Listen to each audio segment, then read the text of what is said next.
So welcome, one and all, to another episode of Wiki Weekends. I'm your co-host, Karl Smallwood, joined as ever by the lovely Lucas Holland.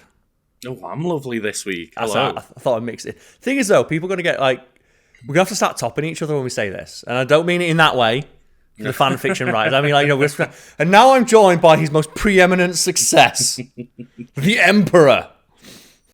The Wiki Weekends podcast, where we scour the lengths and breadths of the internet to find a wiki on something we personally find interesting, to go through it and just discuss what we find therein. And I believe it'll be you first this week, Lucas. Yes, indeed it will be, as I just take a nice sip of my drink. Yeah, and what have you brought for us? Was that like Woody Woodpecker Donald Duck? No, it's just a differently coloured Donald Duck. Oh, okay. Is it like just like a pop arty one where it's coloured differently.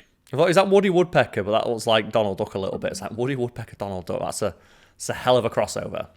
It's one of the mugs that's like lasted me like half of my life. It's still in good shape. That was a mug on. You can see it if I put my thumb like here. That is a mug that I've had for literally 20 years. But for everyone listening on podcast services where we are available, they can't see our mugs, but they can listen to me introduce our wiki subject for the week, and that is talking about Hideo Kojima. The man, the myth, the legend. Okay, so that's the thing. I love Hideo Kojima. I love his work.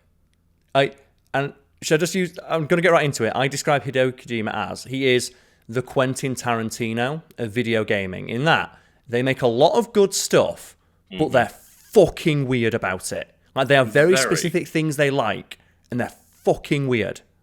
Yeah, and like, in that way, that's charming, but also like a little bit like Quentin Tarantino's foot thing. Yeah, and like, oh well, you know, I'm capturing all of these like artists in with like, you know, the best tech of all time, and it's like, what are you gonna do with it? I'm gonna make all the women naked as fuck. Yeah, so like for example, I had a tweet go mega viral from like last year where it's like, in Dusk Till Dawn, which was directed by Robert Rodriguez, but had like, you know, uncredited script rewrites by Quentin Tarantino, who stars in the movie. There's a scene in that movie that's Quentin Tarantino helped write where Salma Hayek pours tequila down her leg and someone has to drink it off her toes.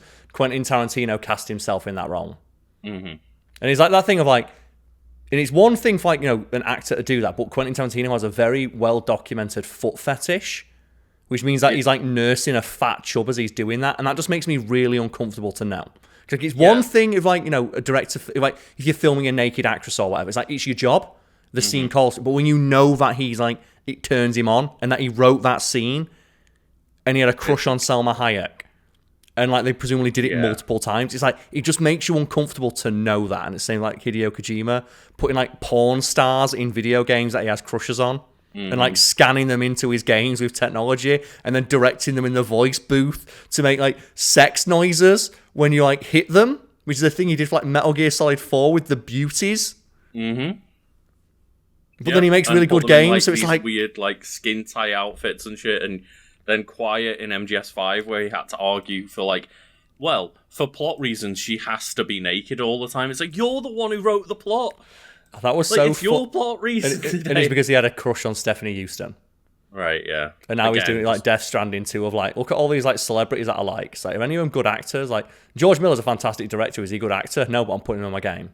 Well, he's putting George Miller's face in the game. Yeah, not his voice, I suppose. He's doing that thing where like, he probably should have done it with Guillermo del Toro, where it's like, I'm just going to scan this like well-known person's face and put an actor in that performance. Yeah. And just use their likeness. It's like, maybe you should have thought about that for the guy like who's a great director, Guillermo, but like not the best actor. And that's the thing. It's like, that's why I said I use a comparison with Quentin Tarantino of like, undeniably like a creative genius, but a painfully weird individual with very specific likes that border on uncomfortable. And you can see, like, especially since he's made Kojima Productions, which we'll get into and all that like, since, especially then, he's utilised his foot in the gaming industry to wedge his way into the film industry further and further and make friends with all, like, the film people that he likes. Which obviously, like, you know, that's his prerogative. And that's the thing, is like, yes. but I said, the level that like gets gone to, like with Quentin Tarantino, like if him like he's got a famous quote of like, why are your movies so bloody and violent? It's because it's fun. Like, why do you put like, it's like there's a Michael Bay quote, and I think Michael Bay's a good comparison. Like Michael Bay puts hot women into his movies in like, you know, generically stereotypically sexy scenes. Like there's like the Megan Fox one and stuff, and like, you know, that rightfully got criticized. There's a lot of shots in Transformers where like that camera is up their assholes. Yeah, like, and that rightfully gets criticized. And when he gets asked like, "Oh, I put hot women into my movies because I make movies for teenage boys," and like, he understands that, you know, sex sells in that way. But when it's the Tarantino foot thing and it's something that only he gets off on, and he's directing people. Yeah, like, there's quotes from like Margot Robbie talking about how there was a shot in like the film where like, I think it's like Once Upon a Time in Mexico. No, Hollywood. Once Upon a Time in Hollywood. Yeah, where like there's just a shot of your dirty feet. And it's like, yeah, Tarantino made me film that scene like 4 times. And I said, do you want me to clean my feet? And it's like, no, it's good for the shot. And it's like, no, you mean it's good for Tarantino to go back to his trailer and wank himself silly? Like with a bit where he's like directing Uma Thurman of like, wiggle your pinky. And it's like the thing of like, it's weird, right? Like it'd be better if like just Uma Thurman had her tits out, because that's like, it's less creepy, even though like she's not naked in the scene, because, you know, one person's getting off on it, and it's the person who wrote the film.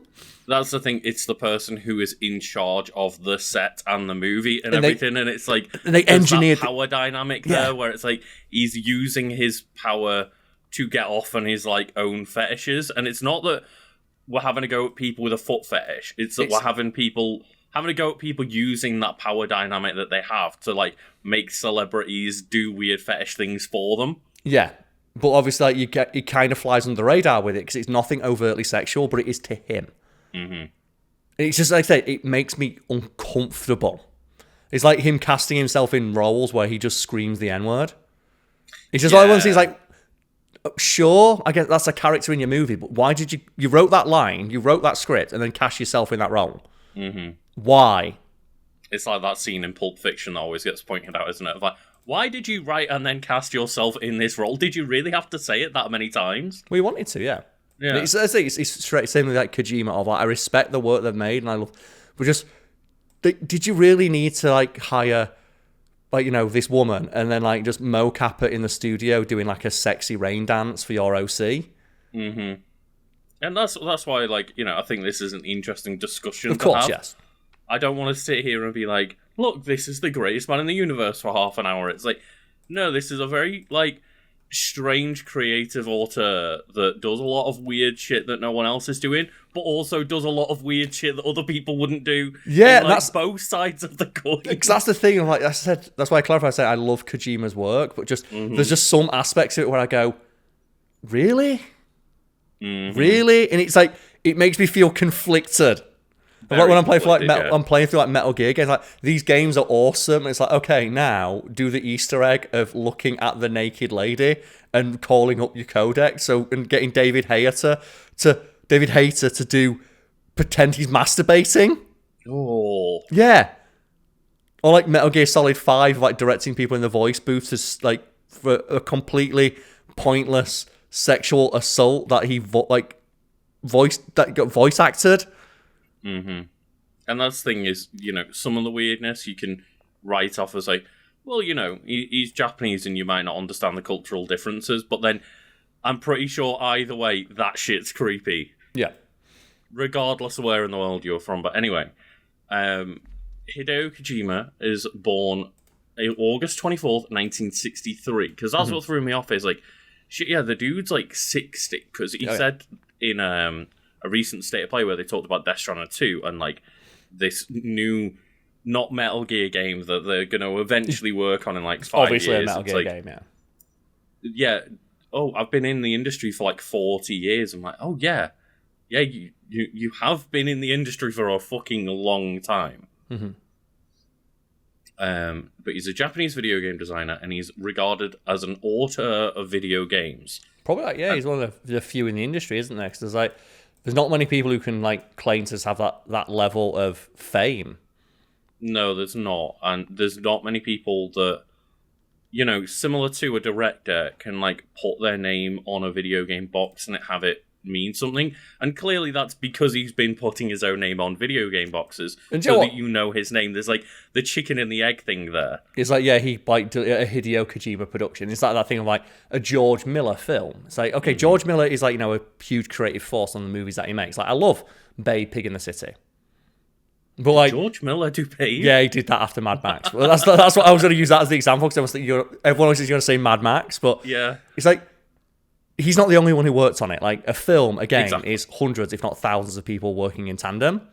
So it always feels really, again, it makes me feel conflicted of like, it's nice that one person is getting recognition and like, elevating like what video games are and having them like, used, mentioned in discussions of like art and the messaging that games can make. But then it's been credited to one person. Yeah. And it's like Kojima, as great as he is in terms of like his vision for weird shit and cool shit, it's like he also is just like one person on that team. And yes, he is the head of the team, or a lot of the time is head of the team. Not always necessarily, but like, yeah, it's one of those of, it's not him claiming credit, but when he puts his name, like Hideo Kojima game on the box, Hideo Kojima game in the credits, like Hideo Kojima game in the title screen, like all the time, over and over and over again. And then in like interviews and stuff, it's always like, well, I like being the one to cut the weird 10-minute trailer for my game introduction and stuff. Like, I sit there and cut that. And I'm not saying he doesn't, but then that makes it seem like there's no editors working elsewhere for him. Lucas, he clearly does have an editor. I mean, that's the thing. That's the most obvious thing is he doesn't have an editor. Not anymore. He clearly doesn't have a no person. I think there's no one who tells him no. Yeah. It's really hard to have a person who tells you no when the company's named after yourself. And that's why I think Death Stranding and Death Stranding 2, and then the way that they're talking about this, like, Fizzant is what the working title is for the new espionage game of like, well, guess what? I'm going to work on a new action espionage game, but also, it's a movie. And also, I already played Metal Gear Solid 4. Like, he can't direct movies. Because that's the thing as well, because he's obsessed with movies. And he's so bad at them. He watches nothing but movies, and then like the cutscenes and stuff in Metal Gear games go on for like 8 fucking hours. Yeah, that's the thing. Again, in terms of editing, it's like he needs someone to come in and like edit those scripts down, because like Metal Gear Solid 4 ends with just like a 2.5 hour rant. It's a 2.5 hour long cutscene. Yeah. And, those cutscenes are great, but it's just like you look at them and go, you could have really trimmed this down. You could have trimmed a lot of this shit. There's a lot of fat that could have been trimmed off this. And yeah, he did develop a strong passion for action, adventure, cinema, and literature during his childhood and adolescence. And in 1986, he was hired by Konami, for which he designed and wrote Metal Gear in 1987 for the MSX2, a game that later laid the foundations for stealth games and the Metal Gear series, his best known and most appreciated works. And then while he was at Konami, he also produced the Zone of the Ender series. That's Zone of the Enders is fucking sick. And I'm going to give most of the credit here. It's not to Kojima, it's to Yoji Shinkawa.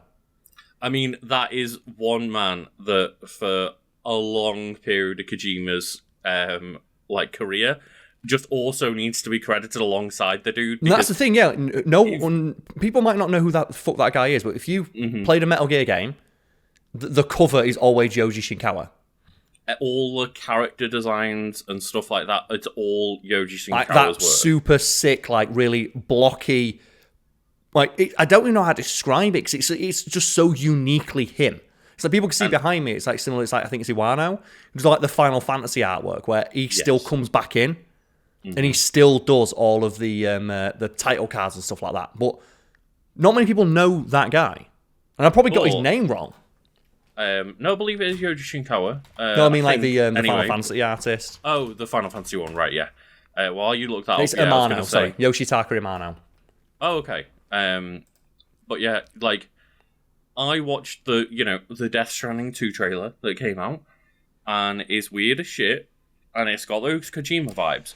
But I can tell that, like, I look at that game and the designs in that game and go, that looks like a Kojima game because Yoji Shinkawa is still there making the character designs. And like that's the thing, I don't think that guy gets enough credit because like I remember just seeing a description of like you can say what you want about his artwork, but the real reason it's just so good is because it's just so fucking unrelentingly badass. There's no other way. It's like Raiden. You look at like Raiden in like Metal Gear Rising and like that sick like black and white artwork they had. Yeah. That they literally stenciled onto like train station like there's a train station in Leeds.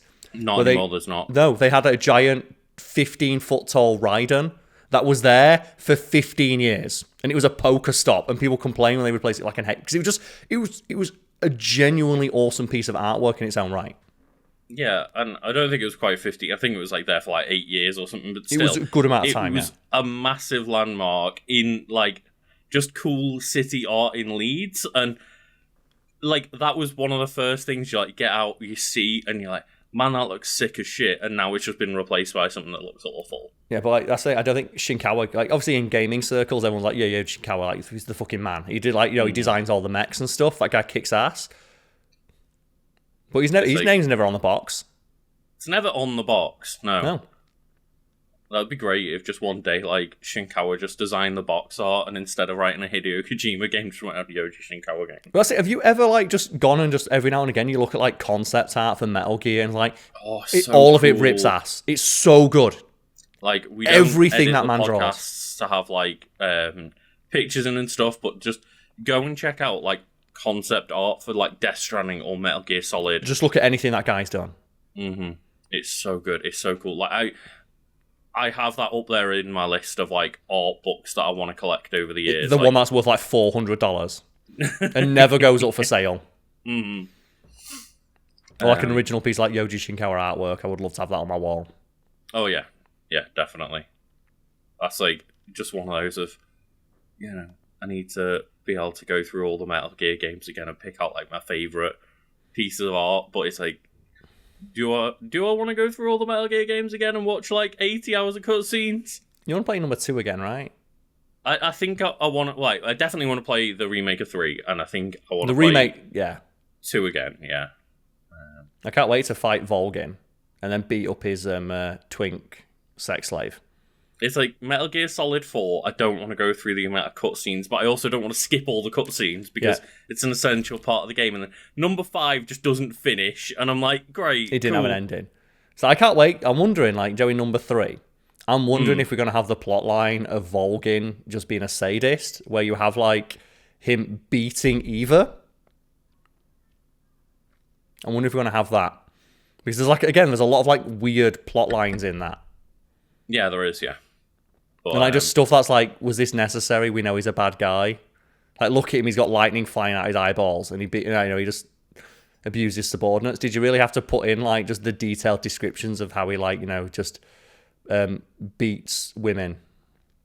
And then on the same thing, you have like the cutscenes with like the pain and with Revolver Ocelot and stuff, and you're, but some of it's so cool. Yeah, but it's the thing is that's what. Kojima's that thing. He makes stuff that would, if anyone else was doing it, it'd be lame as fuck. But it's because he thinks it's the coolest shit in the world, and he leans so hard into it. He leans so hard in, yes. It's like he's trying so hard that he goes all the way around. It's like when we talk about certain like edgelords of like Edgy the Hedgy, Mr. Shadow the Hedgehog, of like he tries so hard that apart from in the Shadow the Hedgehog game, he goes all the way around to being cool again. Mm-hmm. It's like he does the full 360. And it's like there's just some of his designs are like, so that's the thing again, I don't know how much influence he has on those designs. Like he probably like just sketches out a thing and says like, hey, I want like, the Cobra unit. There's a dude who turns invisible. Yeah. I'm sure there is a level of collaboration. It's not as if any of this shit is one person's work. No. But obviously, Kojima and Shinkawa both must have a lot of influence towards what the game, like, world and character designs and stuff feel like and look like, yeah. And then just also at Konami, Kojima wrote and designed Snatcher and Police Nauts. Yes. Graphic adventure games regarded for the cinematic presentation. And of course, like, that's a running theme throughout Kojima's career is like this cinematic presentation. Yeah, and he's a a pastiche creator. That's why, again, I use a comparison of Tarantino, where Tarantino is a pastiche or homage filmmaker, where like just so many of his things are references to other bits of media. Normally, like, obscure things from his childhood that he liked, and he like usually casts actors based on whether or not he likes them. And as well, like, we'll talk about some of his early life in a second, but one big example is like the Metal Gear Solid game. Not Metal Gear, but Metal Gear Solid, I believe. Oh, it's just Escape from New York. Was the one where it's Escape from New York, where Snake is Snake Plissken. Like, yep. And then in number 2, the code name is Plissken, right? As well as a reference, yeah? Iroquois Plissken. I always get that word wrong because it's like a Navajo word. Mm-hmm. But he said his last name is Plissken. And fun fact about that, John Carpenter was actually approached by lawyers. They're like, hey, do you want to sue this guy? Because like, if people, he's one-to-one. Like the artwork of like Snake Plissken in the first Metal Gear game is like just, it's traced over Terminator 1 key stills, and then the character is ripped off from that. Like literally, it's one-to-one traced over. Of like just a shot of like Michael Biehn with the gun hiding from the Terminator, and then like the plot lines and stuff, and the character, like Big Boss, for example, having like the fucking eye patch and the mullet. And John Carpenter's asked, "Do you want to sue this guy?" He's like, "Actually, no, because Hideo Kojima called me up and he was nice. Yeah. Like, he was nice on the phone and said that he loved my work, and I see it more as a, it's a homage to something he likes rather than trying to actively rip it off." And that is the thing. It seems as though he spent a lot of his career just being a very friendly person to a lot of people, which has got him, he's literally announced on like the stage with the Xbox of like, oh hey, I'm just making a game with Jordan Peele now. Yeah. Because like we're buddies and we just hang out and like film. And I feel like, he has a genuine enthusiasm for the medium. So he's not ripping stuff off he's not ripping stuff off because it's popular. Like some of the stuff that he's referencing is like decades old. He's not doing a Pal World, is he? Of like just copying something popular for the controversy's sake. It's like, no, it's like I genuinely like this. It's similar, like, again, Quentin Tarantino, where stuff like Kill Bill. Do you know the bit in Kill Bill, like there's he has like the 5, 6, 7, 8s in like, the House of the Blue Moon, or whatever it's called. Like, I just like this band. Mm-hmm. Like, I just like that battle, like, the bride wearing like Bruce Lee's outfit. Mm-hmm. It's like, I like Bruce Lee. So, of course, we're going to wear an outfit that looks like Bruce Lee's. Bruce Lee kicks ass. The entire Kill Bill 1 and 2 was like an amalgamation of a bunch of different homages to different like old school genres and stuff. To the point where it just like it literally turned into an anime halfway through. Which is like the best part of the entire film, and there's apparently like a 2-hour version of that was pitched and never got made. Oh, like they were going to make that into a full thing. Like a full Lucy Liu anime movie, But yeah, just going into his early life, it's like, he was born in 1963 in Tokyo, one of 3 children, blah, blah, blah. And it's like, Kojima said that in an early stage of his life when they moved to Osaka, he said it was an abrupt change of environment. He spent much of his time in the theatre indoors, watching television or making figurines. Mm-hmm. And then his parents began a tradition. Yeah. His parents began a tradition of watching a film together each night, and he was not allowed to go to bed until the film had finished. It's like this time, you will watch Godzilla with us. Well, I guess that's the thing as well, because that's what gives him like an encyclopedic knowledge of film, but also a broad overview of films. Mm-hmm. Like, he didn't just watch the classics. Here, they were a big fan of European cinema, westerns, and horror, and did not limit the type of films he was allowed to see. And then Kojima took an interest further in filmmaking when a friend brought a Super 8 camera to school, and they began filming movies together, charging other children 50 yen to see them. I love stories like that, where it's like, we made a film, but we're not going to let any of you see it. We're going to charge you just like a little bit. The thing is, it's always the story, isn't it? Of like, and presumably, like, he didn't grow up like hard up or anything, because like these are always the stories you hear of like, oh, we got a camera. It's like, but a Super 8 camera would have cost the equivalent of like, $8,000. But obviously, that's like his friend brought that into school. So like, it doesn't particularly say he was like, well, it seems like he was, not worth a note in his wiki page of like whether he was well off or poor or anything like that. So I presume. But it's not everyone has access to like unlimited films and a camera. Like actual film for a Super 8 camera to not just cheap. Bring into school. Yeah, not cheap. No. So it reminded me like Bill Gates, where they always like frame Bill Gates like, do you know, like, you grew up poor? It's like, no, he didn't. Like, he had unlimited access to a computer, and the point of comparison used is, at the age he had unlimited access to a computer to learn programming would have been like having unlimited access to a helicopter. Like, that's how prohibitively expensive they were. Well, I mean, he may not have been the poorest of childs, because Kojima tricked his parents into funding a trip to an island off the coast of Japan without telling them he wanted to film there. Instead of filming, he spent his time swimming, and on the last day, changed the plot to being about zombies. He did not show the film to his parents. It's like, oh, hey, Mum, Dad, can you just, while I'm like a teenager or something, just fund a trip for me to go and film my own little movie off the coast of Japan? He has such, I use it's film student energy. And I think I studied film, I studied media. I've interacted with these people, and it's the people who just like, they fucking love it. And it's like, I was literally like a theatre kid making high school movies with my friend. I understand, yeah. I get the energy, but it's just that, like, but I feel like there's not as much pretension. Like, that's why, again, the Quentin Tarantino thing, like, they were a scholar and a student of film, but there's no pretension there because the stuff they pull from is so eclectic. Like, so like horror movies, action movies, and stuff like that. He has like no pretension about the kind of movies that he enjoys. He likes the things that he likes, and he likes them a lot.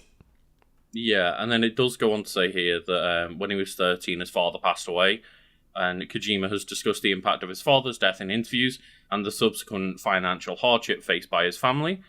He enrolled at university to study economics, and then he decided from there to join the video game industry. And, you know what? Fuck this. It's like, yeah, fair enough. It's like, he wasn't some super rich kid that could do anything, and like they did face financial troubles when his father died, it seems.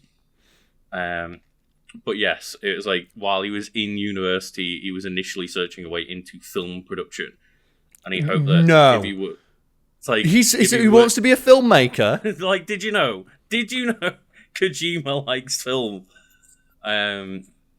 And then it's like, he hoped that if he were to win awards for his written fiction, he would be approached about directing a film. And he's kind of not wrong. He just did it the really long way. He played the long con, yeah. And at this point, you couldn't give him a film.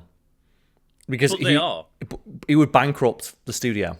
Like, that's the thing. Like, if Sony Pictures are actually going to let him direct a movie, if that's what they're hinting at, like, you need to have that person being like, rein it in, dude. Like, he will bankrupt the studio because he'll want to put every actor in it. Mm-hmm. He'll want to reference everything. He'll want to like develop new camera technology for capturing shit. And that's the thing, because it'll be interesting with Death Stranding 1, for example. He was like, I have invented a new genre of gaming. Never forget the Strand game genre, right? That was legitimately something he came out and said, is like, I've got a new genre of game. I love the Strand game. I love that he believes his own hype. And it's like, it was a very fine game. And it did do some interesting new things, but it's not a brand new genre. Like, it feels as though it was an amalgamation of a few other genres, and it was very differently paced than other things. Like, it took its time. It let you just walk around its world and deliver packages. Like, not many games give you the time and space to do that, but I get that you're linked up with other characters, but like, I guess it's like a construction equivalent of Dark Souls, where everyone's leaving each other's messages and stuff. Yeah, it's that thing, like, do you know what was like a new genre? Tactical action espionage or whatever. Yeah. That was a new genre. So when Kojima's sitting there going, I'm making a new tactical action espionage thing, and it's going to be a film, and it's going to be a brand new genre of its own, all this, is it? Or are you just going to have like an anime that comes out alongside it or something? Yeah. It's going to be a multimedia experience. And that's the thing, is like, it's so difficult because obviously I love the stuff that he makes, but it's just sometimes, like I said, he buys into his own hype. Which I guess must be difficult. Sometimes, Carl. Do you mean all of the time? But it must be difficult to do, though, right? Like, it must be so difficult not to when, like, basically everyone in the industry is lining up to lick his ass. Yes. And everything he's created has touched to gold. Or everything he's created has, like, turned to gold. Mm-hmm. And, like, he's consistently lauded as, like, the first video game directing auteur.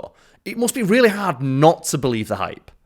Like, when you just get given, like, a blank check from Sony Studios and said, make whatever the fuck you want. on that note, Karl, I guess we'll just go straight to his legacy then, because this man is one of, as we said, the most famous men in gaming at this point, and lauded as being like one of the great video game auteurs, if not one of the only ones. I mean, yeah, but like obviously the person that people will point to first of all when you think of like who's a legendary developer, I'm sure everyone would say Miyamoto, and it's like, yeah, okay, like very different styles. Miyamoto is like gameplay. Kojima's like, I guess we can put a game inside my 40-hour film. So, but I need to hire more celebrities that I can take selfies with. I need to put Conan O'Brien's likeness in this game, please. So I need Which he did. Fun fact, he did. I need to meet up with Elijah Wood.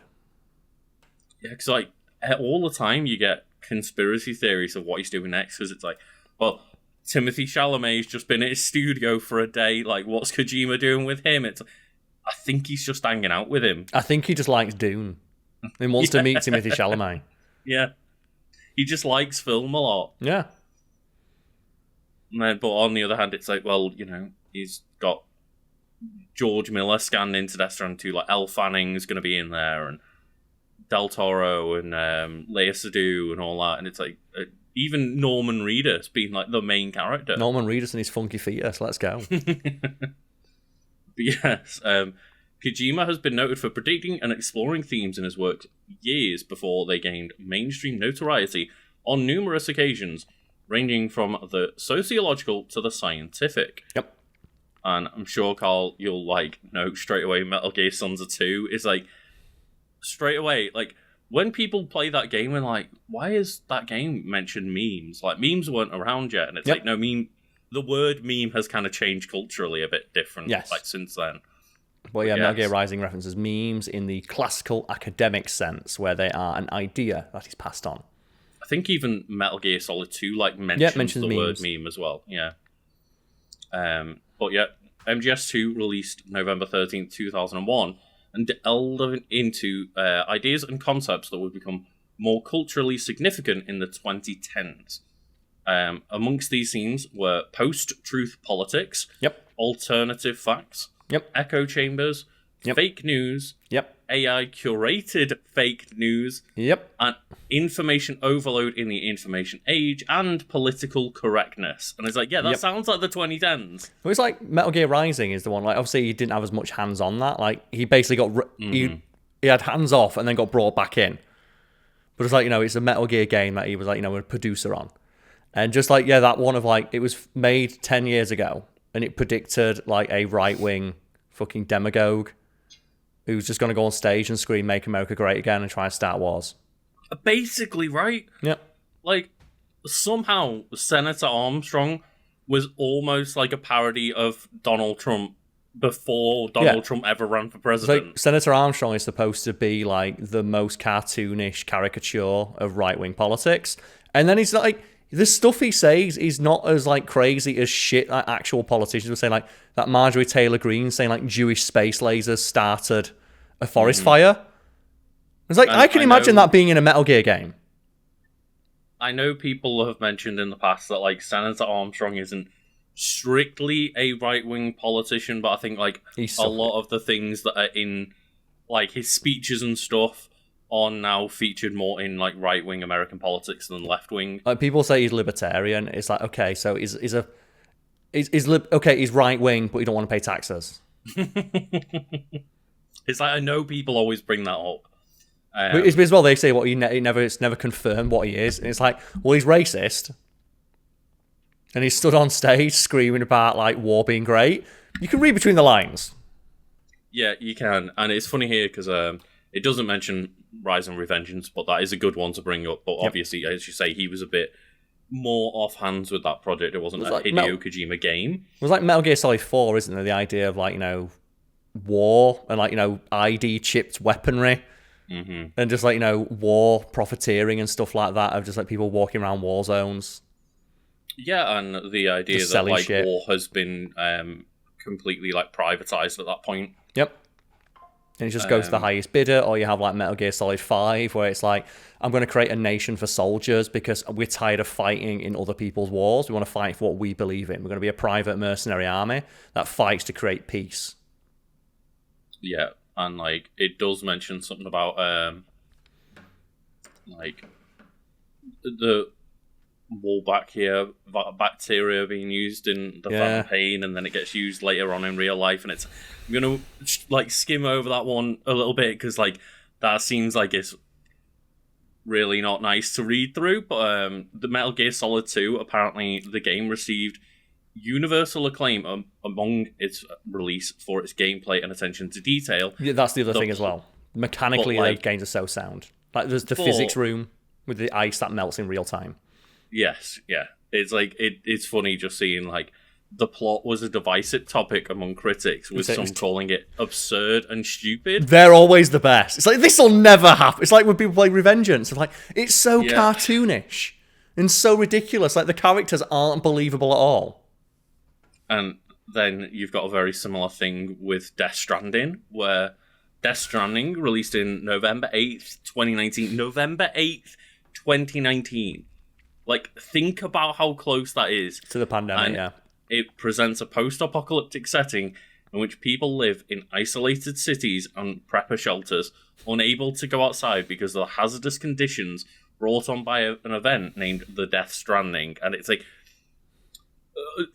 half a year later, the entire world was in lockdown and people were playing Death Stranding. Like, this shit hits real hard because I'm literally unable to leave my house. Right, the best bit is that when you start seeing like Uber Eats drivers going around with the big squares on their back. Yeah, like, and there was literally stories in Asia of like, delivery companies, like food delivery companies, are developing exoskeletons so that they can deliver more food. And it's like, this is Sam Porter Bridges. I do like, though, where he does that. Just all those gifs of him eating shit and dropping all the boxes. That's the thing is, I know the game's I just love when you just see, like, Norman Reedus, like, stumble a little bit and he drops all his boxes. It's like, because it's like stacked like 18 feet high. Because that's one of the most fun things to me, is just, in Death Stranding, I didn't particularly like the combat, and that wasn't the focus. I didn't even really like it when you got into like, you're in a zone where there's like the it's not the BB's the baby, but like the enemies where they're all going to come and get you, and the tar comes up and all this jazz. Is that bit just frustrated me? I just wanted to be like Mr. Porter, and just get my little boxes and just see if I can climb up this cliff. It's the idea is like, so what's his full name again? Sam Porter Bridges. That's such a Kojima thing, isn't it? Well, he's building the bridge between the thing and a porter who moves things. It's like, I can't remember the exact thing because Death Stranding is 40 hours of convoluted mess, but like it is something to do with like it's like occupation is the reason that he's called like porter, but it's stuff like that. It's just all those it makes sense, but it's also it makes sense because he wrote it to make sense for stupid things. It's like that one, isn't it? Of like, okay, we've got the Cobra unit. This guy's really angry. What's his name? The Fury. It's like, but again, he leans so hard into it that's cool. It is. It's like, there's this senator. He's like, he strong arms the opposition. What's his name? Armstrong. Just like, who's this old guy? Well, he's called the End because he's about to die. It's like, what was he called 40 years ago when he was a sniper? Did they still call him the End? Like, what do they call this girl who doesn't talk? Quiet. Okay, got it. I do like, though, where... What about the woman who's, like, can't get her skin touched by, like, the time range? She's called Fragile. Mm-hmm. Like, right, yeah, Kojima. I like that one, though, where, like, someone just said, like, Kojima should make a trans character because, like, he'd give him, like, he'd just make him, like, 8 feet tall and he'd call him, like, Hard Mommy. Or something like that. And everyone would just be like standing them online. It's like, yeah, that's probably what he'd do. Fucking, oh god, what was Big the Mama. other guy in Death Stranding? Oh yeah, like Die Hardman. Die Hard. Do you think this is a Die Hard reference? It's like, no. But the thing is, though, he thinks it's clever. That's what makes it so adorable. Because, like, he thinks calling I bet if you asked him what is, like, the significance of calling your character quiet, he would have an explanation. Mm-hmm. And that's what cracks me up of, like, he thinks, in his head he'd have to explain it, because he thinks he has to explain that, why he did that. So why'd you call him Senator Armstrong? Well, you see, it's a very subtle allusion to the fact he strong arms the competition. I love as well. I was just quickly scanning through like the games that he's worked on and got credits on. Yeah. And it just came up with like Super Smash Brothers Brawl. Yeah, like, well, yeah, of course, but he did the he was the stage designer for the Shadow Moses Island stage. Yeah, he had to come in as a like. It's that thing of like you come in and just be a consultant for 5 minutes. Like, does this look right? Yeah. Okay, cool. It's great because you've got all these like Metal Gear games, Death Stranding, and the Zone of the Enders and stuff. But the first game he has credit on is assistant director for Penguin Adventure. It's like, that's the thing. It's like that's in his his resume. It's like George Miller, isn't it? Doing like Babe. Like George Miller, he did Babe and Happy Feet, and then did Mad Max Fury Road. Yeah, the creator of Metal Gear Solid, and Penguin Zone of the Enders Adventure and Death 3. Stranding got their career start with Penguin Adventure. It's so fucking funny to me because obviously that's on there forever. Yeah, But I'm just gonna look at like George Miller because George Miller's is so funny. Yeah, okay. So I'm just gonna go through the order of stuff that he did because it's so dumb. So like writer director, it's like 17 films, right? So he did like Mad Max 2, Twilight Zone, Mad Max Beyond Thunderdome. Then he was like the director for a Tina Turner music video because she was in Mad Max. Then he did Babe, Pig in the City, Happy Feet 2, then Mad Max Fury Road. he did Happy Feet. He did Happy Feet 1 and he came back for the sequel. And then he did Mad Max Fury Road. Like, just the idea. You went from Mad Max into Babe, into Happy Feet 2, back to Mad Max. Yep. And that's the thing is like, what, the guy's 70 odd, 80 years old, and like it's his wife who edits the film, and she edited. So like, he's like 70-year-old wife edited Fury Road. It's like, guy still got it. He still got it. There's some life in the old dog yet. But yeah, just, we could talk about the man's career for a long, long time, but I just figured, I always had him pinned as like a wiki thing, and when I would just watch that 9 minutes of Death Stranding 2 of like, I don't understand any of this and nobody does. Yeah. It's like, maybe now is a good time to mention No one explains. That's the thing. Let's do the wiki. What we should do is just 1 week, do the wiki entry for Death Stranding and just read it out verbatim. Do you remember just get to plot and just read it. Do you remember we did the episode on Final Fantasy 13 and I just read the plot verbatim? And Wikipedia is like really good for plots because it's like, it's a simple English summation written for someone who has absolutely no... That's why we do Wiki Weekends. So it's wikis are generally written for an audience who may not be familiar with the subject matter. So it's a really good starting point. And we did it for like Final Fantasy 13. Like, what the fuck does any of this mean? And you started reading it to me, a person who's been in that game 3 times, and even I was like, I don't really know. Yeah. And I love it. Yeah. But, Karl, I guess we can take a quick break before we get back into your wiki. Perfect. And we are back from our break. Karl's got his little coffee in hand. But before we get into Karl's wiki, of course, I have to let everyone know that you can let us know which wiki won this week based off what Karl brings to us. And of course, we always mean which wiki brought the best discussion and not which wiki was your favourite subject. It's like, what did you think intrigued you the most in terms of the conversation? And I definitely think mine's going to be used to make the thumbnail this week. Oh, okay. Definitely. Which we don't plan in advance. I we just don't have to know. hope that one of us brings a subject that can make a good thumbnail, and that doesn't always happen. But... Yeah, that's the thing, 'cause we don't plan these ahead of time. Obviously, we go research what we want to talk about, but and I use research in the loosest possible sense. As in, we look at whether the page looks like a reasonable wiki to read. Yes, but we don't tell each other what we're going to do unless there's okay, there's a big movie out this week. Are you doing anything from Echo, the TV show? Okay, I'll maybe not do something from that. Of course, yeah, but Karl, there's a new way to tell us which wiki won this week, right? There is, yes. Because we have set up a Discord for our Wiki Weekends stuff specifically, where, you can go and let us know which wiki won this week. You can just have general discussions about, the videos or the podcasts for the week, and also just, ask us questions and give suggestions and stuff on topics, which we won't necessarily use. I was just about to clarify that, Feel free to give us suggestions. Because that's ultimately we're just going to talk about stuff that we personally find interesting or think would inspire a good discussion. Feel free to suggest stuff, but don't get mad if we don't take your suggestion.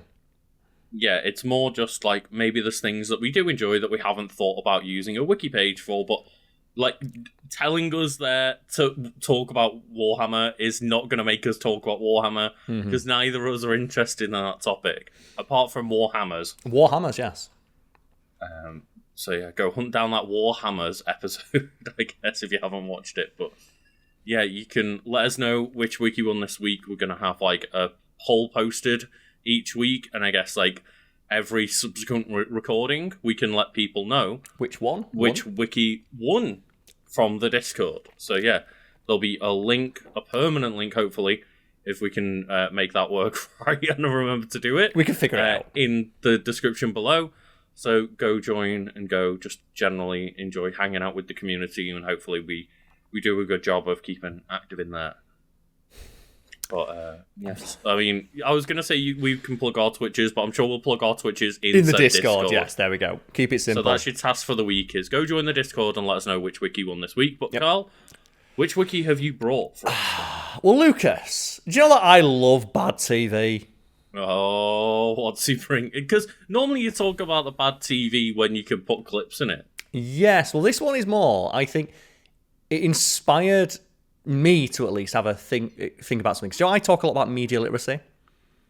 I mean, I think I've heard you talk about that once or twice. Yeah, I feel like media literacy, like the ability to understand and parse media, is very important. We just talked about Hideo Kojima, a huge fan, a scholar of film and media, who just evidently loves it a lot, and that bleeds through into their work.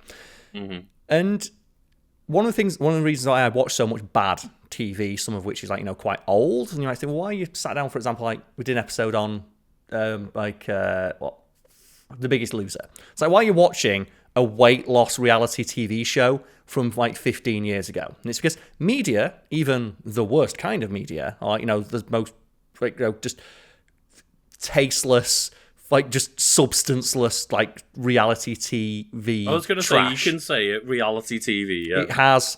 It's still a reflection of the time and the biases and stuff that appear in them.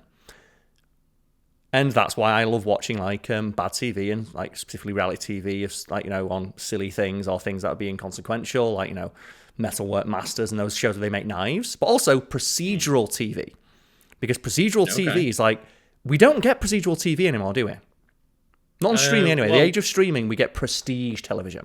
We get an 8-episode mini-series. We don't get a 24-episode procedural TV show, at least, aimed at us. We do, but then they cancel after a season or two. And they're not aimed at us. They still make procedural TV. NCIS is still getting made. CSI is still getting made. Law and Order is still getting made in some way, shape, or form. But those shows are not aimed at us. And there's one that I wanted to talk about because there's a meme about one of these shows, and that show's called The Good Doctor. Are you familiar with The Good Doctor? Oh, I've seen a lot of clips of this one. Because that's the thing, you're on TikTok, right, Lucas? Yeah. So did you see anything about just Dr. Han? Dr. Han? Dr. Jackson Han. Because I don't know any of the names of any of the characters in it. I've just seen clips of Charlie from the Tim Burton movie is that actor, and he's just screaming at people. I'm a surgeon. So, do you know anything about The Good Doctor? I know that it's a representation of an autistic doctor that isn't particularly done very well. It's fucking terrible. Yeah. So it's a procedural show set in a hospital, similar to House, but bad. Because House is good, and one of the things that I like about procedural TV shows is when there's a gimmick.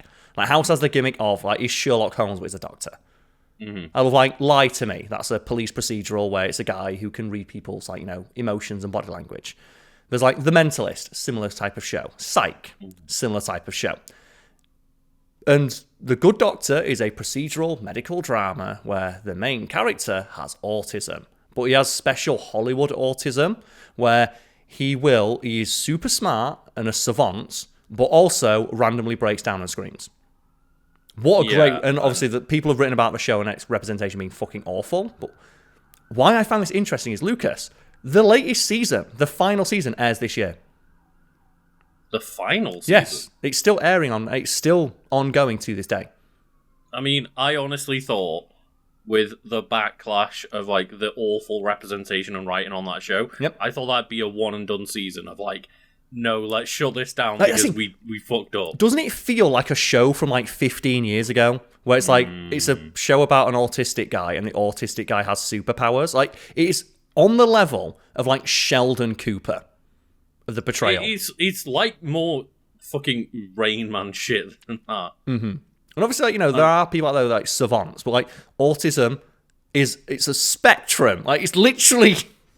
And like, but just Hollywood always has the most... It doesn't provide anybody fucking superpowers. That's the thing. Okay? I'm like, and Hollywood just keeps thinking autistic people have, like, but they connect. It's either they've got superpowers, or they're like, you know, completely helpless. Mm-hmm. And it's like there's no in between. It's like, and they don't portray them like people. It's like they are. No. Mm-hmm. But like, but it's a show that's airing, and it's getting a final season this year.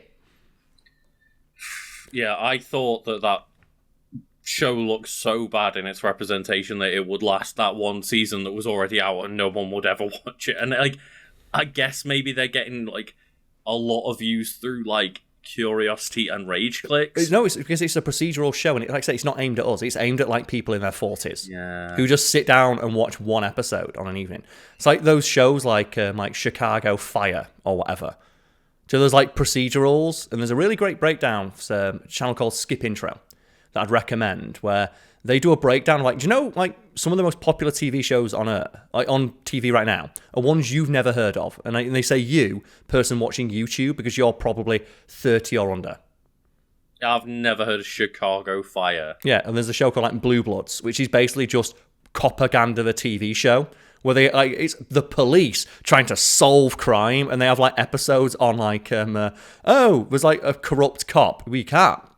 You can't grass in a corrupt cop. We're cops. Like that.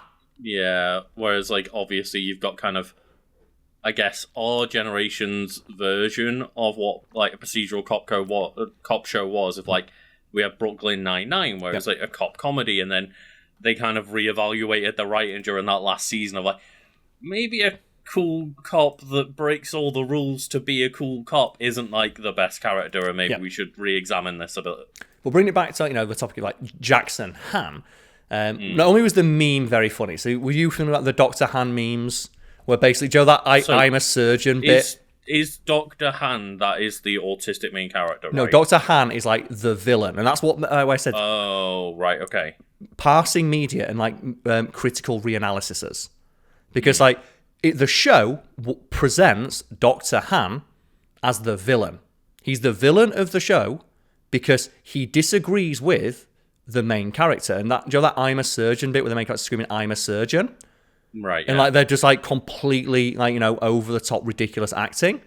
Mm-hmm. It's because, like, you know, Dr. Han is like, hey, maybe you shouldn't be a surgeon where, you know, primary point of care and bedside manner is critical. I don't want you interacting with patients because you're an arsehole. Mm-hmm. And like, and just what he's in. Dr. Han's in 4 episodes, and he is right in every scene he's in. But because the show says he's the villain because he's against the main character, even though everything he says is completely justified and like valid.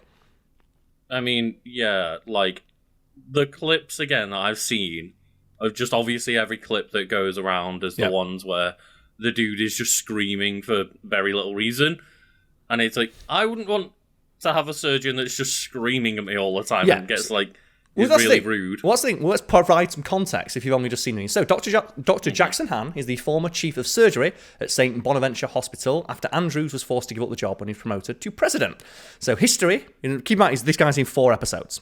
In Risk and Reward, Han is hired as the new chief of surgery, and helps take on the case of a baby with severe birth defects. Han immediately clashes with Dr. Sean Murphy, the main character, and rubs many of his new staff the wrong way with his distrust towards Sean.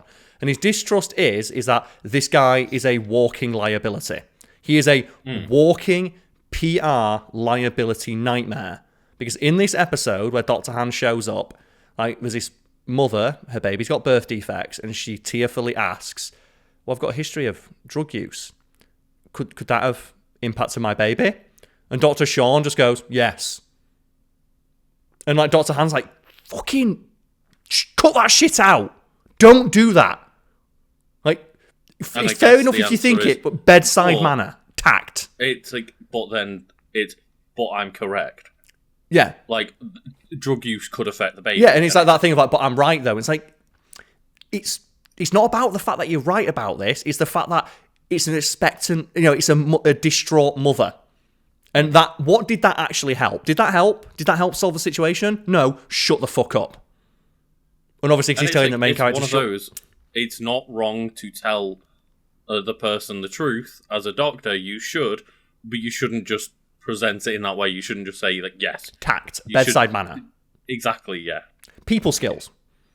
Mm-hmm. Then he says, like, after Sean's diagnostic skills save the baby at the last minute, Dr. Han is impressed and decides to transfer Sean to pathology against his wishes so that Sean can continue helping patients but won't have to interact with them. And again, that is absolutely the right course of action, and it's framed as Dr. Han being a dick, of like, my dream is to be a surgeon. That's why he's like, I'm a surgeon. And Dr. Han's like, but you're a liability nightmare. You're great at, like, recognizing the issues, and I'm going to put you into an area where your skills will be valued, but your weakness... However, in terms of the way that you talk to patients is just not okay, and especially in, like, an American sense where, again, like, it's seemingly, at least as far as, like, what I've seen, like, medical American procedural, like, doctor shows and hospital shows and stuff, like, it's like, oh, if anything goes wrong, including just the way I speak to a patient, we could get sued to fuck. Yeah.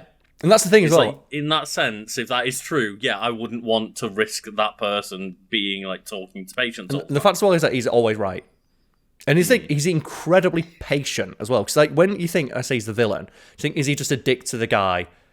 It's like, no, he's very calm, very reasoned, and all of his, like, reasoning makes perfect sense. Like, for example, in Believe, many of Sean's friends attempt to get Han to change his mind without success. Han is disappointed when he discovers Sean in a patient's room against his direct orders. And again, so he's been insubordinate. He's been unprofessional, and he is upsetting, patients. And this is an American hospital, so they're not just patients, they're customers. Yeah. And it, in that sense, the like one that I've watched the most and have, like, I guess the closest reference point to is, like, in Scrubs. Yes. Where it's like, Dr. Cox is a great doctor, but at times is a walking mess. Yeah. And could just flip at any point at either patients or at, like, fellow doctors, including, like, the chief of medicine. Yep. And it's like, he keeps getting away with it because it's a TV show, but it's like Dr. Cox should have been fucking fired at some point. Yeah, and, like, it's just that thing of, like, he's got skills, like, but he's not a people person. And similar to, like, Dr. Sean. It says here that Sean makes a case for the patient being misdiagnosed with an inoperable and aggressive brain tumour instead of a parasite. And it's like, again, fair enough, you're doing that, but you are directly contradicting me in front of a patient. And that's something Dr. Han explains. Like, look, if you've got a problem with diagnosis, bring it up privately. We don't want to confuse or scare the patient. You can't do this. You can't act like this. That classic thing of just like, yeah, you might be correct, but, like, bring it up in a professional manner. Yep, it says that Han publicly gives Sean credit as the pathologist that saved the girl's life when it proves that this is correct, but refuses to transfer him back to surgery. And that's where you get, like, a proper Chad moment where he's like, I'm a surgeon. And just Dr. Han goes, you were, and walks off. And there's all the TikTok edits of just like, the thing I love about them is they were saying, like, they're calling Dr. Sean surgeon cell and him the hand Chad. And it's like when the surgeon cell hits you with the hospital phobia, so you got hit with the hand Chad stare. And I hate that I know what that means. It's one of those weird things as someone who hasn't watched the show here and you explain this to me is like, okay, but that entirely proves his point. Yeah, is that that's the thing. On a professional level, he was, like, rude and shouldn't have been in front of the patient at that time, like, because they confused the patient. But he was excellent at diagnosing things in the background. Lucas, Han publicly gives Sean credit, but refuses to transfer him back to surgery. Though impressed that Sean advocates for himself, Han uses Sean's ability to see the true diagnoses as proof that Sean belongs in pathology. And that's something he even says, like, when Sean's giving him some shit. He's like, I'm a surgeon. He goes, and I think they have this moment where he says, I'm trying really hard. And Hannah says, trying isn't enough. You have to get the results. And he's like, maybe one day we can talk about you being a surgeon again. But right now, you are not qualified. And do you know what the best bit is? The best bit. There's a moment where Sean gets to lead a surgery, and he immediately pusses out, freaks the fuck out, and walks out of the operating room while the patient is on the table. Of course. Obviously, he comes back in and saves the day. But now imagine you come in and there's a guy saying, I'm a surgeon. And it's like, okay, so when did he, like, has he led a surgery yet? Yeah, he freaked the fuck out and left the patient on the operating, and then changes the procedure that they're doing on the operating table without consent. Liability fucking nightmare.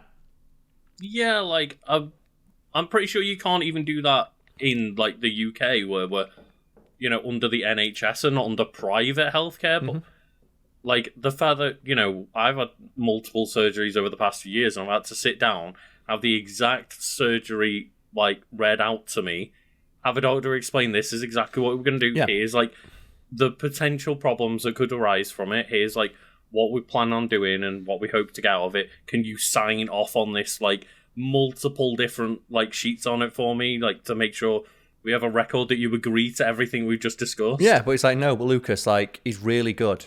And that's the thing as well. I've mentioned before, like, watching a show and choosing a character to fucking hate.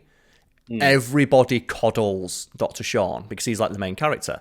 And no matter how unprofessional he is, because he's the main character, everyone just coddles and protects him. And like Dr. Han, like he just seems like he's from a different show. Because he is, because Daniel Day Kim, who plays him, bought the rights to the Korean version of the show and cast himself as the villain. The villain, quote unquote. But in Breakdown, Han manages to get Sean, Lim, and Mendez, you know where those are, out of trouble with the medical review board due to their actions regarding the events of a quarantine. So that's the thing, comes in once again, saves the day, smooths everything over, just being reasonable and like super handsome and awesome.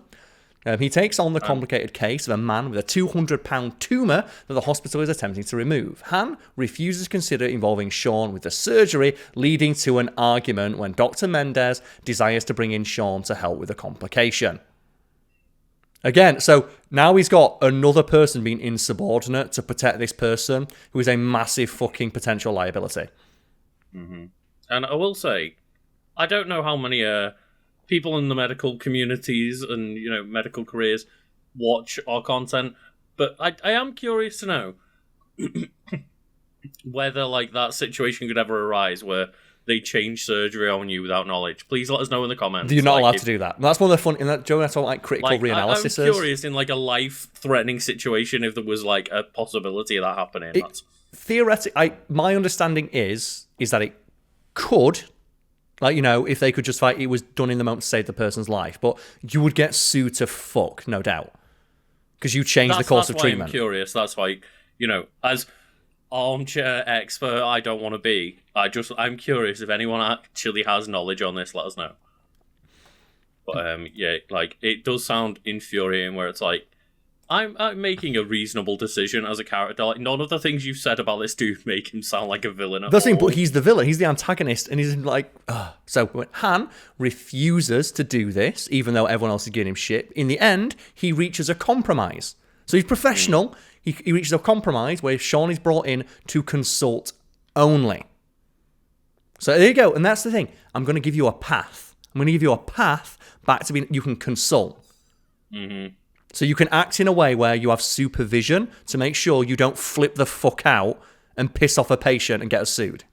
And it says, and in the aftermath, Sean confronts Han and forcefully demands his job back.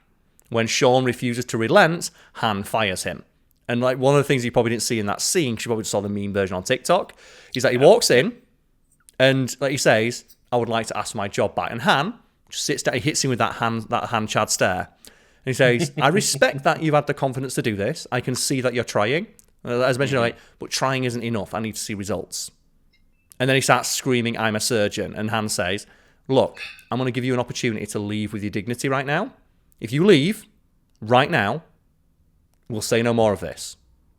If you stay and continue to act like this, like in the exact way that resulted in me not trusting you in the first place, security will be called and you will be fired. And he sits down, refuses to leave, and screams at his boss's face. And then he's fired. Even though his boss was being perfectly reasonable. He's giving him way more leniency than he probably should. Mm-hmm. And that's one of the things as well that's like really frustrating about watching it, because like the show frames it as, oh, Dr. Han doesn't like Sean because he's autistic. And it's like, no. It's like he never brings it up or comments on it. He's completely professional all the time, and he just acknowledges that you have certain issues with dealing with people. I will put you in a position where your skills as like a diagnostician are taken advantage of. And like, they'll be utilized to their full extent, and we can work on the other things. I want to keep you in this hospital. I will do what I need to do to make accommodations for you, but you have to meet me halfway. Yeah, it's like, we're willing to make accommodations for you.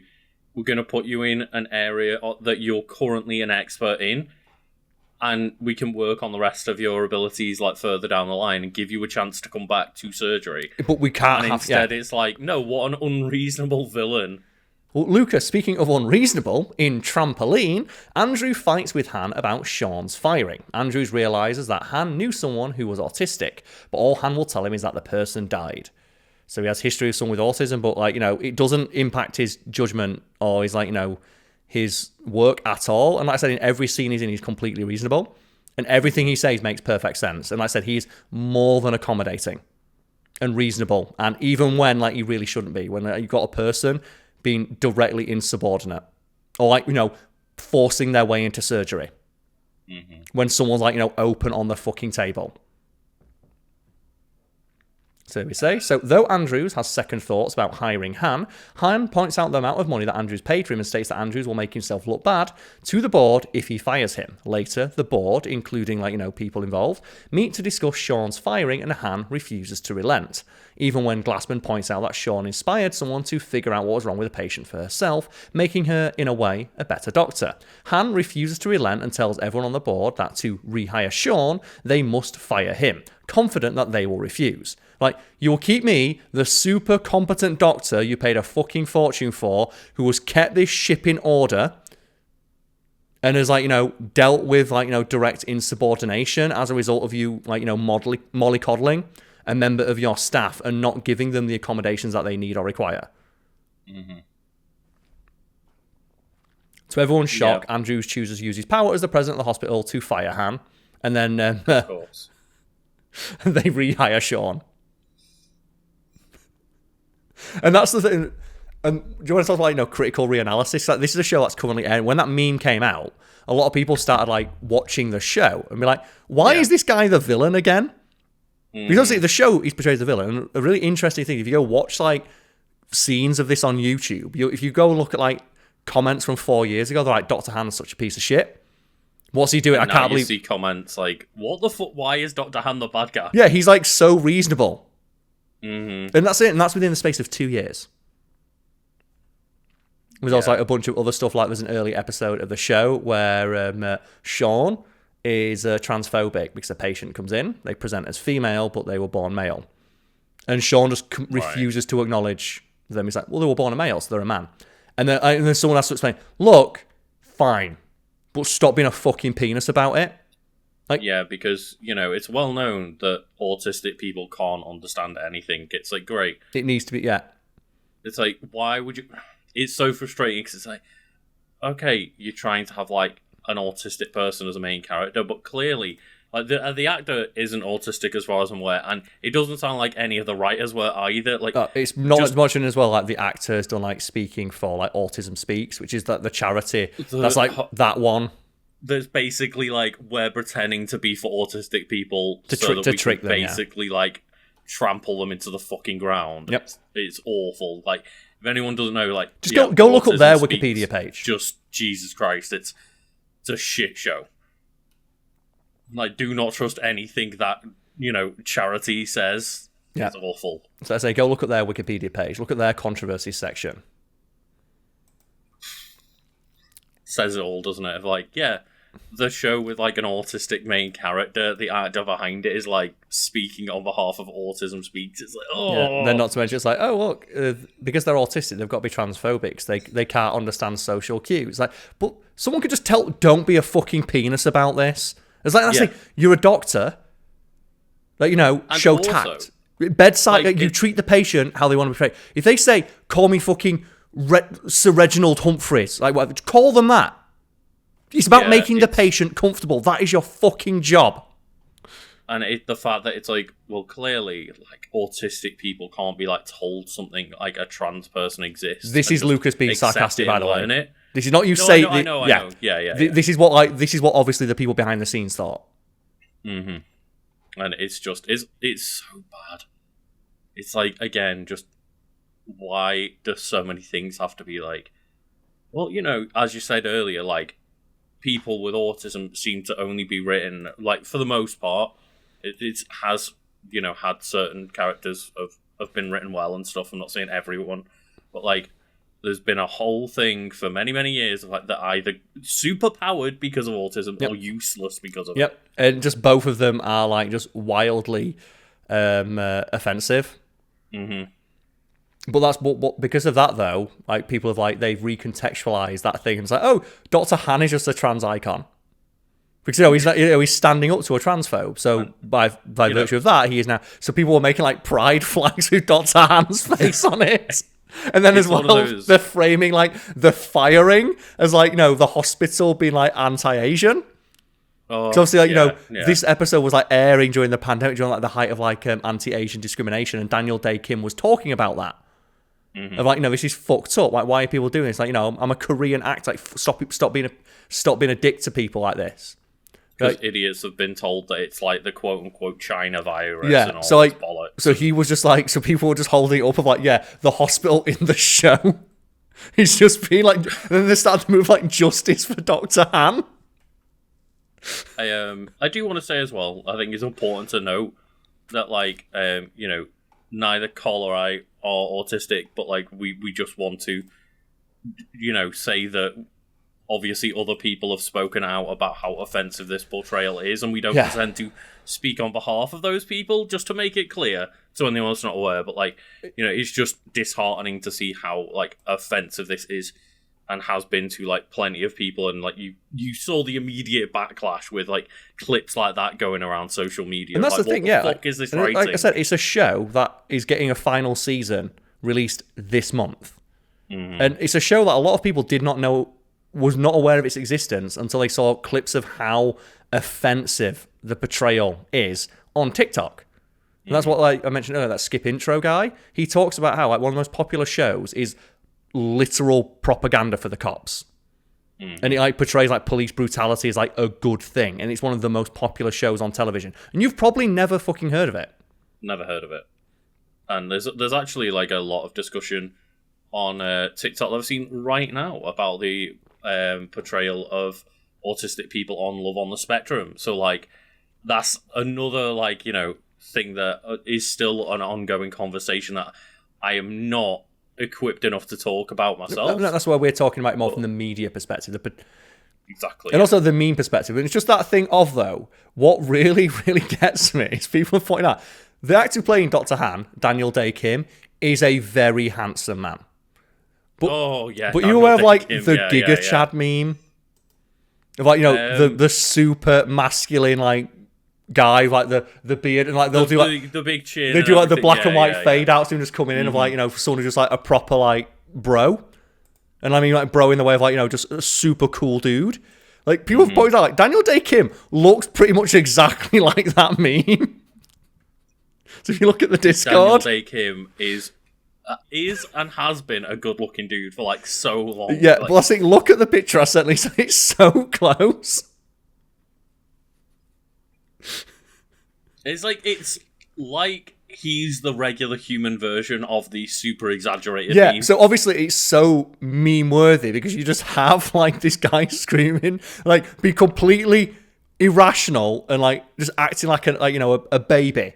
And then it just the actual episode is so funny, even without any edits, because it just cuts to Daniel Day-Kim just going like smouldering, and you can tell like he's stifling a laugh of like, I can't believe I've got to deal with this shit. Yeah, and it is just the combination. Daniel Day-Kim's like cheekbones and jawline, like holy shit, and that's Lucas, a sculpted like, face. Lucas, what do you do when they hit you with the hand stare? It's like, but that's how he looks at him when he's like, Joe, when he's having that, because it feels like a meme, right? It's literally that meme of like you versus the guy she tells you not to worry about or whatever.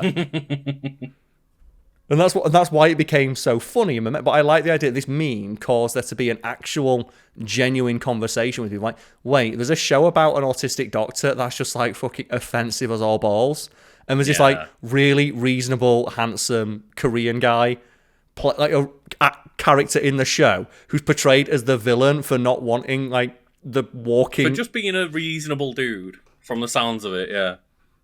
And that's the thing is like I cannot believe this got more than one season, because like the only time I ever heard about it was, here's a bunch of viral clips of how offensive this show is and how badly it's written and acted. It's like, and that's getting seen to the end. Yeah, that's what I mean. It's like it's coming out this year. That's what it feels like something that came out years ago, doesn't it? It's like Big Bang Theory.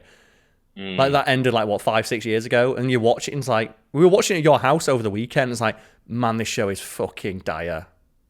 We joked about like, oh, should we put it on to see how bad it is? And we did in the end. And we just, every single episode, it felt like we could have done an entire breakdown on everything that was wrong with it. Just like when, you know, like Howard, just the way he acts towards women, and then you get the audience like just howling with laughter. As like this sexual predator makes horrible jokes, like jokes, quote unquote, every line, and like the audience are laughing at it. It's like, no, this dude is just being a creep the entire time. Yep. And they get like later down the line, they kind of try and do a bit of a reversal on that character by having him with Bernadette become a more like reasonable character and a bit of just a dick to his friends rather than a full-on sexual predator. But it's like, man, that show got like what 10 seasons or something. Yeah. They were like one of the highest paid shows. But there you go, Lucas. There's like a comment from like 4 years ago. I'm very proud of Sean, but mad at Dr. Han for not letting him be a surgeon. His first surgery, he walked out of it and left the patient on the operating table. So proud of Sean.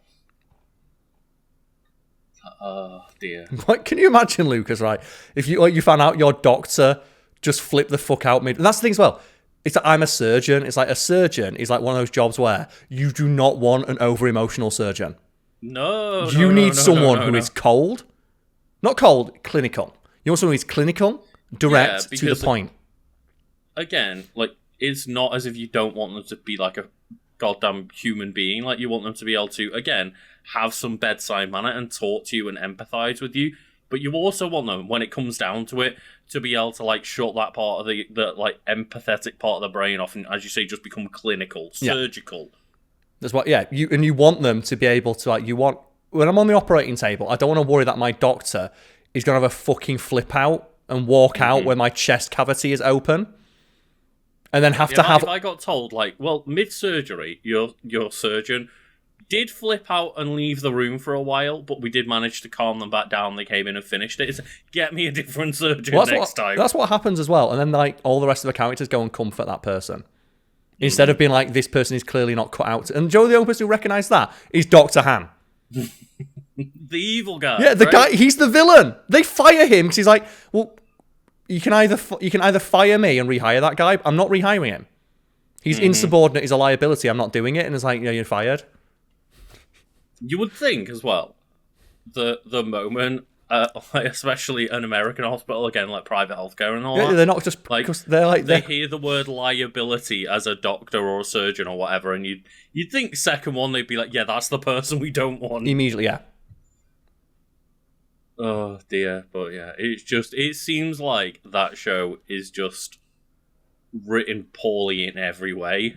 But like, there's people that love it. Like I say, look at the comparison of the two images I sent, Lucas, of like 4 years ago when the scene was first like aired. People like, they hated Dr. Han. Years later, like, you know, a younger audience with a more critical eye, like, you know, an eye towards like, you know, media. And that's like media literacy.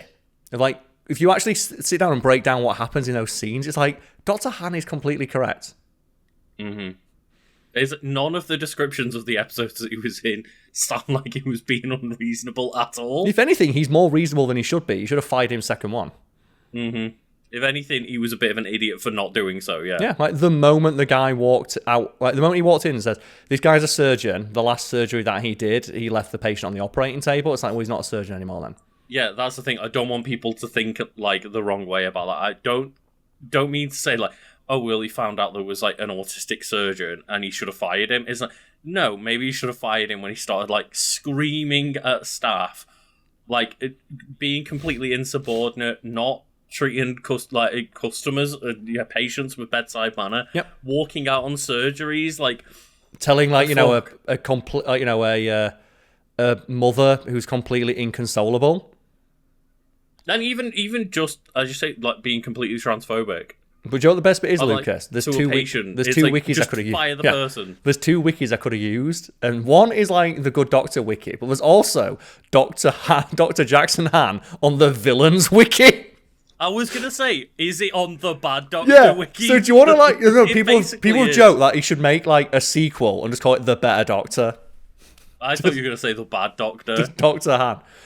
Just do you just want like just to end on? Do you just want to like go on like just that one just for the fun stuff? Do the quickie wiki. Okay, so, a quote from Dr. Jackson Han. Would you have ever said something like that to a patient as a resident, as a med student, and Murphy doesn't even understand he said anything wrong? No matter how hard he works, no matter how hard you try and help him, his limitations are not going to change. He's going to continue to inflict them on our patients, all in the name of diversity and inclusion. And that's where people think, oh, he's framed as the villain. It's like, no, he's not suitable for this role. And he even in that description, he notes multiple times. He gives him credit. He says, good job, props. Clearly, This is a job for you. This is where you will excel in this field, and we can work with your other issues. But this is a hospital. It's literally a life or death. You can't fuck around. But he is the main antagonist of the second half of the second season and the overarching antagonist of the third season of the ABC medical drama, The Good Doctor. See, this is what I don't get as well. It's like, yeah, I guess that even in that kind of procedural, like, I guess you want to have some clashes and stuff, but surely in a hospital procedural, the bad guy should be, like, the illnesses. Yep. Do you think the villain will be like cancer? Like the diseases. Yeah, exactly. Like, surely the bad guy is a 200-pound tumour. It says here. Not a guy trying to do his job. But his powers and skills are surgical expertise, manipulation, and intimidation. And that's the thing. They say that, and his manipulation is, like, when they come in and they start giving him shit, like, the board is giving him shit. He goes, look, you know what? That's fine. But if you want to start, like, pouring through my life with a fine-tooth comb, I'm going to do the same things. I've hired a private investigator to follow you all around. And like the medical, that's a little bit fun. No, the board's like, what do you mean? He goes, well, I'm sure there's like, there's nothing bad in your past, right? So do you want to continue down this avenue, or do you want to let me do my fucking job? And they go, do your job. I mean, I get that that's a cool power play, but that is a little bit fun. But also as well, because when you've got the context of Dr. Han is always right, you're like, you know what? Yeah. Because as well, the board, like I said, they fire him to bring this guy back just because they like him. Yeah. And they bend over backwards to bring him back in. It's like, his hobby is bullying his surgeons. His goal is to remove Dr. Sean Murphy from surgery to pathology, then fire him should he ever challenge his authority. Which, you know what? Is this written in like a satirical way? But that thing of, though, like, he was insubordinate and challenged my authority. It's like, yeah, I'm the chief of surgery, dipshit.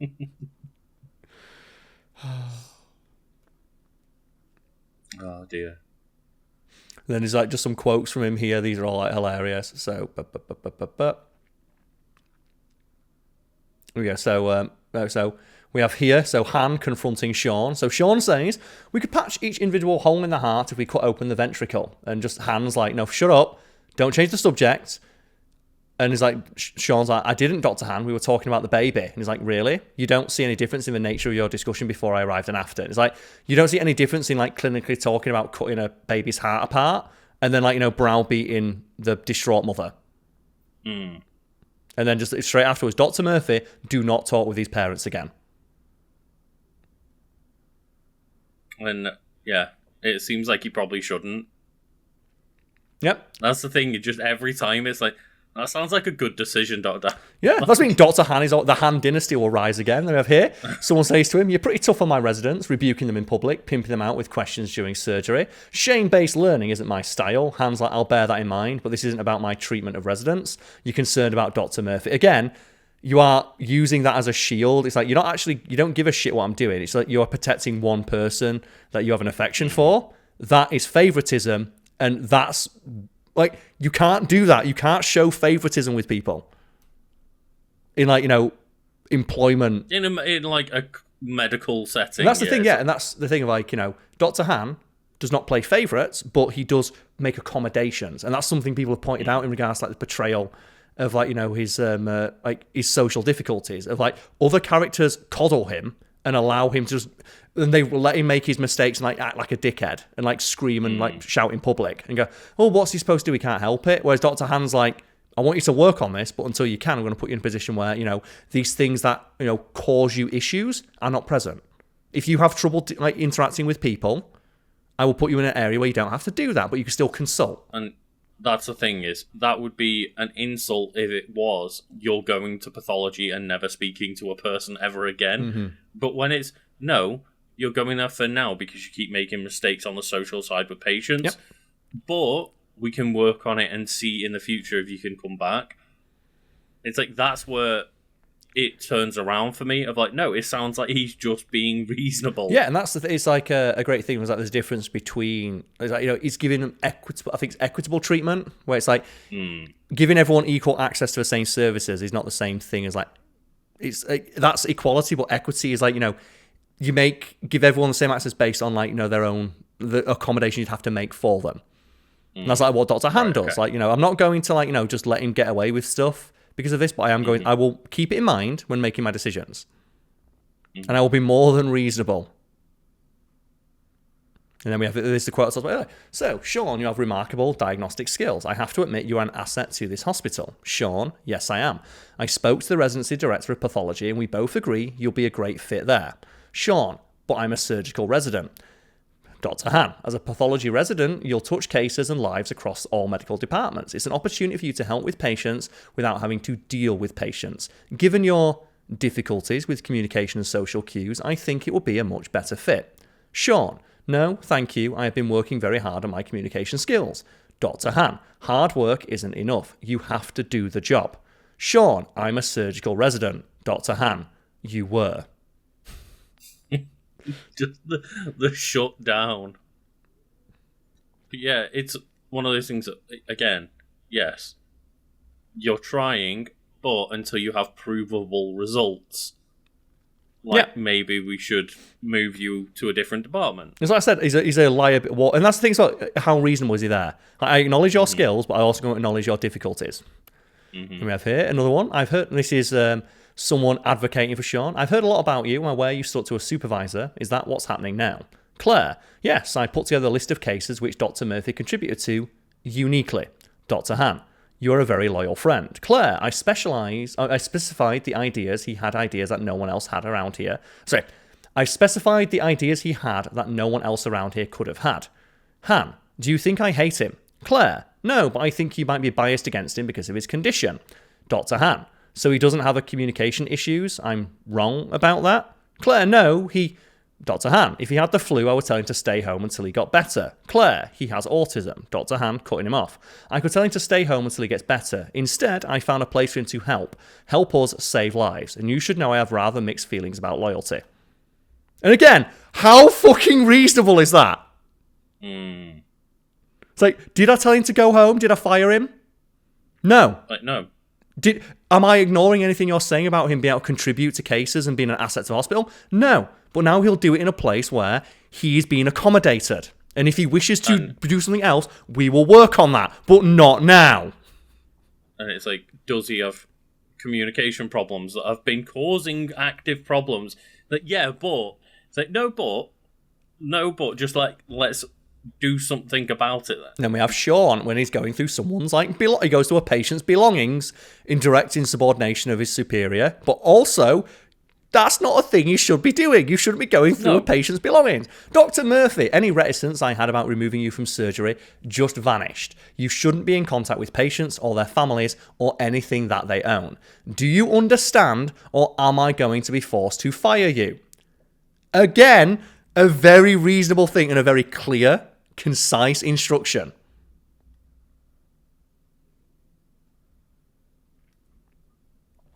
Yeah, it just... again, I've not seen the show, but I don't know why this guy was written as a villain. And then we have, like, Dr. Han. So when Sean comes in, I don't want to go on walks. I don't want to move on from case after the tests are done. I do not want to be a pathologist. I need you to make me a surgical resident again. Dr. Han, I appreciate you telling me that. I was wondering whether you had it in you to advocate for yourself. Well, the truth is, Sean, what you did today, it proved I'm right. Your skills are tremendous, but your weaknesses are equally as significant. You could be a great pathologist. Just think of all the sages out there waiting for you to save them. It's just, yeah. Dear. Yeah. Just. Then we have as well, this final one, and this happens, Lucas, during surgery. Melendez. Okay. We need to get Murphy in here. It's a blood flow problem. Murphy has a special talent for visualizing complex anatomy. Dr. Han, we don't have time. We need you to stop the PES now. Melendez, ignoring his orders, paging Dr. Murphy. No, do not page Dr. Murphy. I get it, you like him, but we do not have time for an audition. Melendez, I'm trying to save my patient's life. My patient, which means it's my call. Dr. Han, I am also trying to save your patient's life, so I'm urging you to stop wasting time. They are literally losing blood. Do something. Don't wait for someone else to come along. Do something now. I am the chief of surgery. This guy is a proven liability in this scenario. You are wasting my time. It's not even that. It's like, why are you fucking around and paging someone right now? Yeah. It's like, you're a surgeon too. Get something done. Then we have Sean. I'm a surgeon. I'm not leaving your office till you reinstate me. Dr. Han. What are you doing, Sean? Do you think ordering me to do something will change my mind? Do you really think it's a good idea to bully me? But no, I'm a surgeon. I'm a surgeon. Do you realise that you're proving my point? That you're acting immature? Showing that you don't know how to communicate and that you cannot control your emotions? Sean, I'm a surgeon. But do you have the talent that I value? So I'm going to give you one last chance to maintain your dignity and leave my office now. Because if I have to call security, you understand that I'm also going to have to fire you.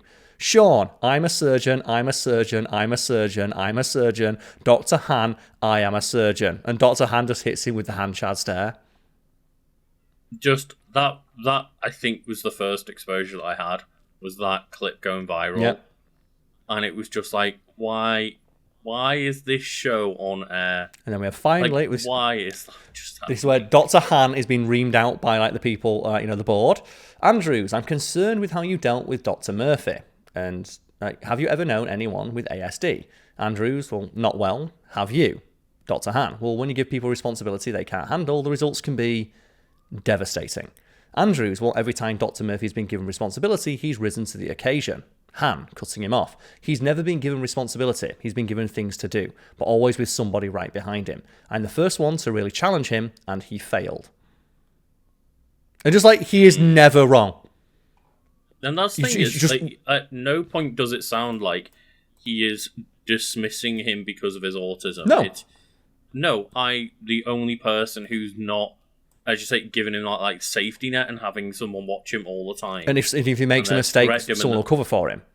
The moment he made a mistake on his own, now he's culpable and responsible. If anything, Dr. Han is actually treating him more fairly because he's he's not, coddling him. He's treating him like a peer. And when he makes a mistake, or he fucks up, he's not allowing him to use the excuse of his condition. He's like, no. If you say you're a surgeon, fucking own up to your mistakes. Like I said, do you think you're acting irrationally right now? Do you think standing in my office screaming and crying is going to convince me that you're a good fit to be a surgeon? If this is how you react to not getting your way? If this is how you react to something that inconveniences you? What's it going to be like at the operating table if you start to lose the patient? Can I trust you not to do this? Well, evidently we can't because the same thing happened. It's he's always right. He's the most right character.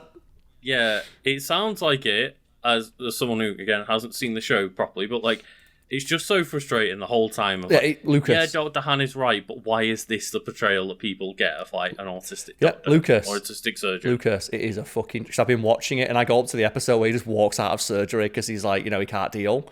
And then just like, and then later when it comes in, I'm a surgeon. It's like, no, you're not.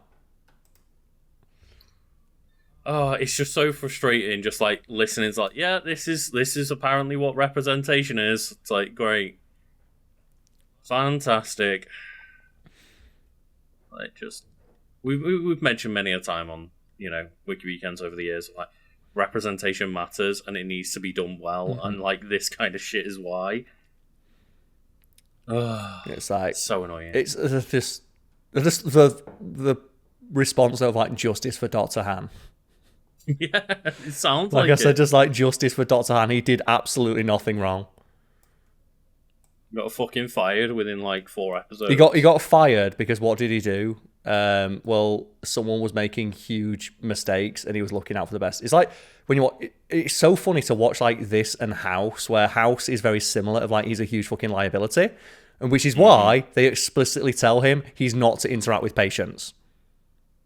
Yeah, and it's but he solves problems. It's like, yeah, but he also causes so many problems. And that's why we put him in a special office where all he has to do is just diagnose. He's a diagnostician.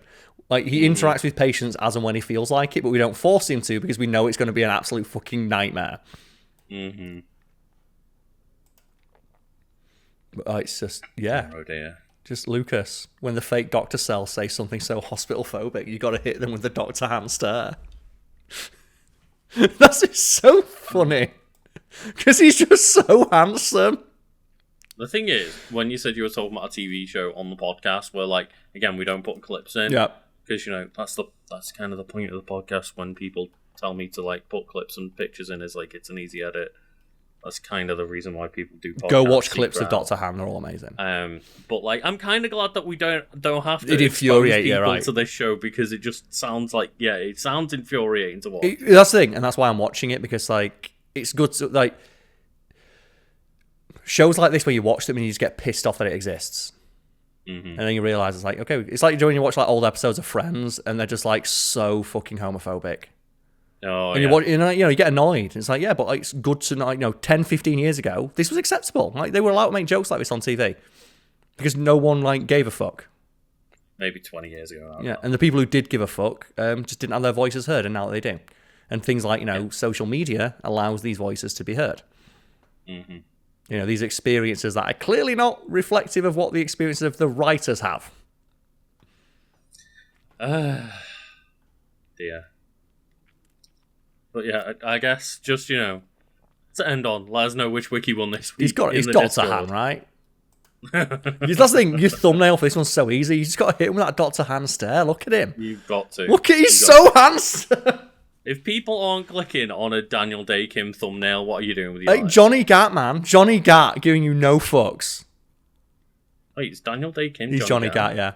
Is he? He's Johnny Gat. Oh, I didn't know that. He's the one, he's known for two things. It's like Jin from Lost and Johnny Gat. I prefer him as Jin from Lost, but he's also like a producer. Yeah. For this show. That's what people are saying, like, just scrub your name off that list. People are like, oh man, Daniel Day Kim, like, just what an absolute fucking Chad who just hires himself as the villain, shit talks the main character, and then leaves like a boss on his own terms. But thank you everyone for listening this week. Yes, as always. Cheers, everybody. And yeah, go hit us up in that Discord. Thank you for listening. Go hit everyone with that hand Chad stare.